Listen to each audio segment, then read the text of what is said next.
So in this video, I'm going to talk about peaking for a powerlifting competition. Now, if I've got a new client or someone who's new to competition and I'm coaching them, when we set a competition date, one of the most common questions is, what will I be able to lift when my strength is peaked? Or how do we peak for this competition?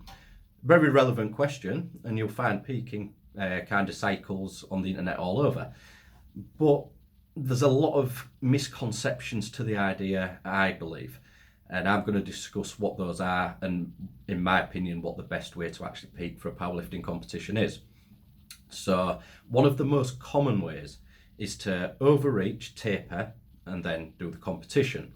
What this means is, so there's two types of overreaching. You've got functional overreaching and non-functional overreaching. Functional overreaching would be a period where you increase your training stress. So you're getting towards a competition, you increase your training stress, your strength dips. So strength loss is the definition of being overreached. If your strength doesn't drop, you don't lose any strength or performance, you aren't in an overreach state. So performance dips, you have a recovery period where you reduce training stress, such as a taper, and after the taper, you increase performance. That'd be functional overreaching, so you improve your performance. Non-functional overreaching is exactly the same thing, so you're increasing the training stress, your strength dips, your taper, but then you do not increase performance. So it's non-functional. And it's very, in my opinion, it's a risky strategy. You don't know if you're functionally overreached or non-functionally. There's no objective measure to it. You're going to feel pretty battered in either case. And you could also argue that it's quite fluid, that you might have been in a functional overreaching phase, but you didn't taper correctly. So that's made it non-functional. Again, it's risky. And you might have heard of the terms such as supercompensation or delayed transformation, which would be as you taper and your strength increases. So your strength dips, your taper increases. This is often known as supercompensation or delayed transformation. And that's a little bit misleading, I think, because you're not actually making fitness adaptations in this time, in my opinion, from what I've read. It's just fatigue dropping off. So the fatigue's high and it's masking your ability to show your strength, but that drops off faster than the fitness adaptations and you can show your strength now. That's what supercompensatory effect is. I think there is one study that was done on muscle gain that showed there's potentially a mechanism for an actual supercompensation where the subjects built muscle in the long recovery phase. So it was kind of a delayed muscle building. It's not a lot to hang your hat on. I certainly wouldn't, and I'm still, even if it is the case, I think it's a risky strategy. So if we dig into what's actually going on is what I'd like to consider. If you're setting or your coach is setting up a peaking cycle, you've got to actually figure out, right, what's actually happening and how do we take advantage of it? So again, it's the fitness fatigue.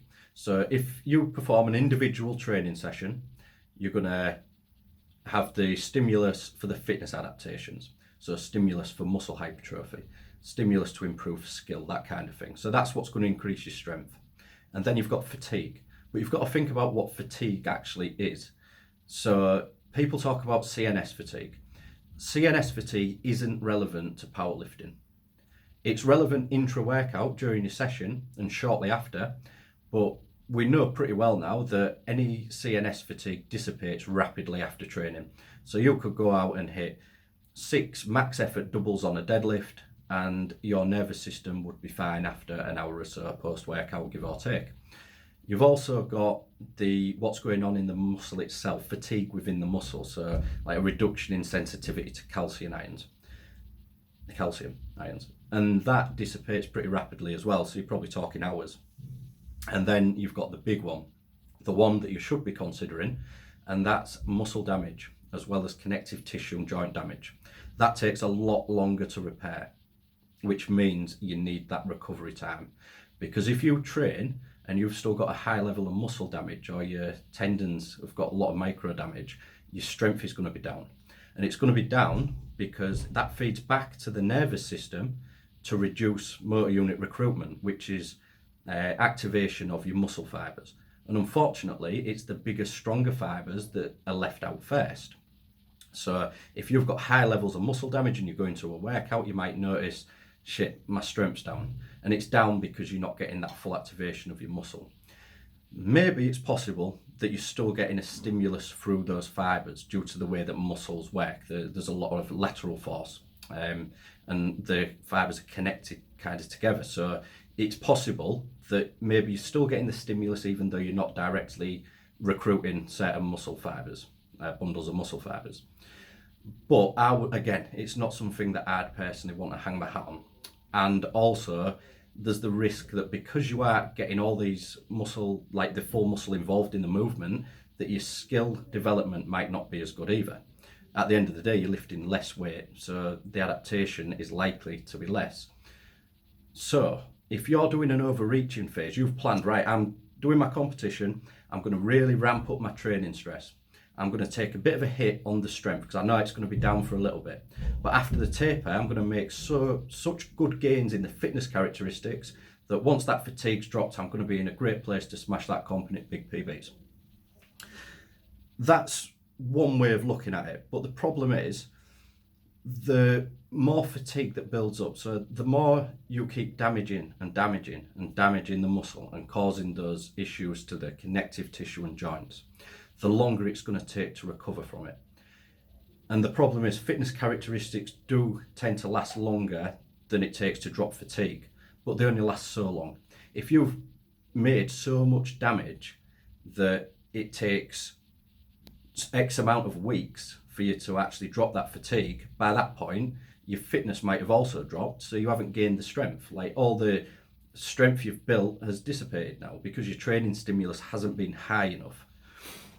Now, if we look, there are studies looking at this, and in my opinion, there's no study or no research that actually scientifically backs up overreaching. It's not a great idea, in my opinion.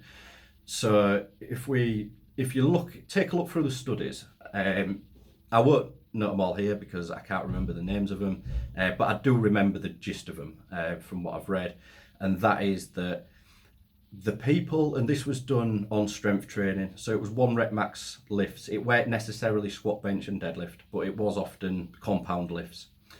So the people who were the highest the highest overreached, so we can classify that as their strength dipped the lowest during the period of training stress from versus where it started. So they've got a 130 kilo bench press.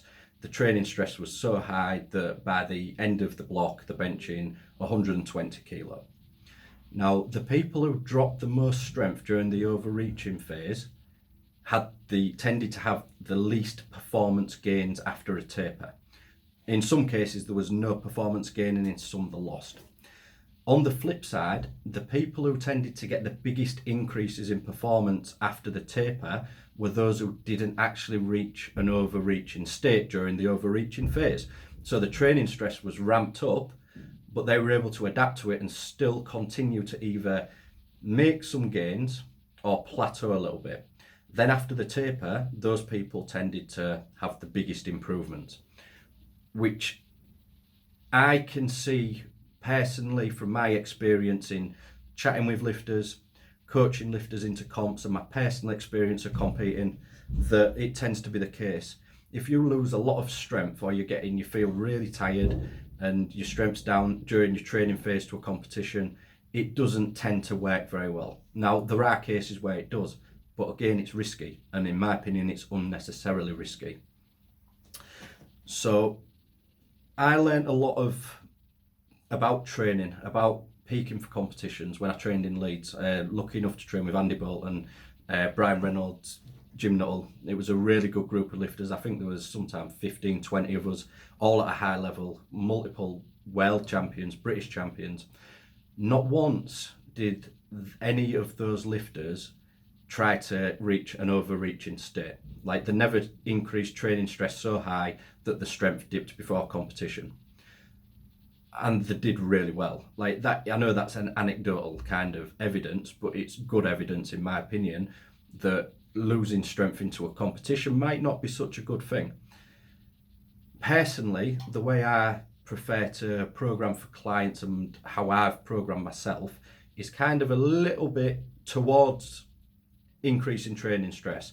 So what I'd say, it's called like an acute fatigue.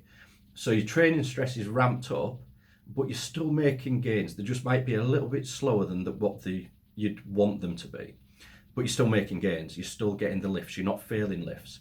So this builds a lot of momentum going into the comp. It builds confidence, and you know exactly where you are. You've got a very good idea. So I tend to be I'm not very aggressive with this. I'd rather someone hit a very easy single at 90% and it felt brilliant versus running them into the ground before the competition and hoping that the taper did its job.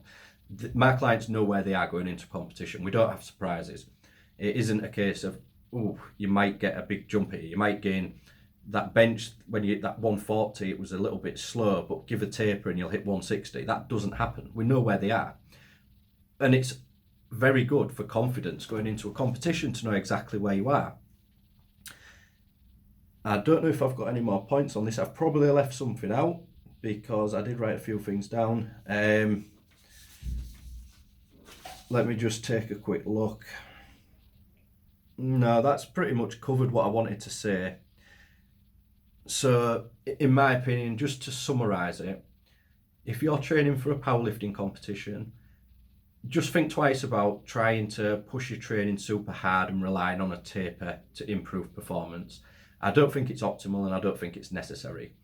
Give yourself time to recover between training sessions so that you can perform well in each training session, and you're going to get the fitness adaptations, the stimulus, a good stimulus in each session. It might not be, maybe you would build potentially more strength if you ramped your training stress up. But at the same time, we know that's going to bring with it a lot of fatigue. If you can time it right, it might work out well for you. But even then, I don't see it as this is a risky strategy, but I could perform 10% better than if I didn't do it. You're talking minor percentages. At a world level, if there's a big competition on the line and you know you need that extra 2% to win the competition, then yeah, it's maybe worthwhile looking into it.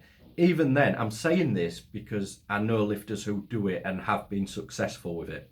But we don't know how well they'd have done had they not done the overreaching and taper. Had they given themselves time to recover between, they might have done as well anyway. And that would be my inclination. I don't believe overreaching and then tapering is the optimal strategy for powerlifting competition. If you've got any questions about peaking or you'd like to disagree with anything, I'm very happy to discuss any points. So thanks for watching.